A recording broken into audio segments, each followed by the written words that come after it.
In today's video, I am going to teach you how to add a button hover effect in Figma. Start by opening your design in Figma and selecting the elements that make up your button, such as the background shape and the label. With those layers selected, press Shift+A to wrap them in Auto Layout. Auto Layout makes your button flexible and consistent, so it handles padding and spacing for you if the text changes.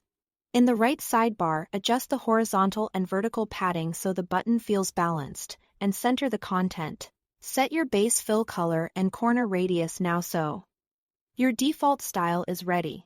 With the button selected, click the Create Component icon in the top toolbar. Turning it into a component makes it reusable and sets you up for multiple states without duplicating work. You'll see a purple outline indicating the main component.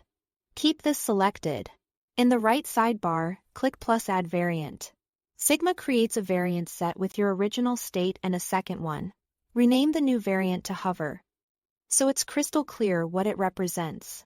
Keeping clear names like default and hover helps later, when you connect interactions and hand off your file. Select the hover variant and style it to visually communicate the hover state. A simple, effective change is to darken the fill color a bit so users get immediate feedback. Make sure your text remains readable with enough contrast. Keep the typography and padding consistent, so only the color shift signals the change. Now set up the interaction. Switch to the Prototype tab.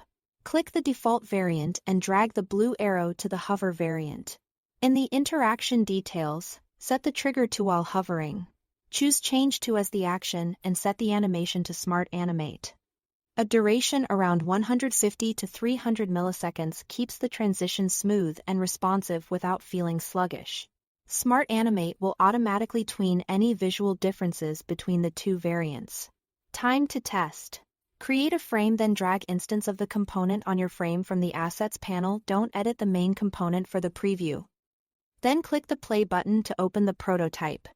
Hover your cursor over the button and watch it transition to the darker hover state. If the animation feels too quick or too slow, return to the interaction settings and adjust the duration until it matches your design's tone. That's it. Thanks for watching.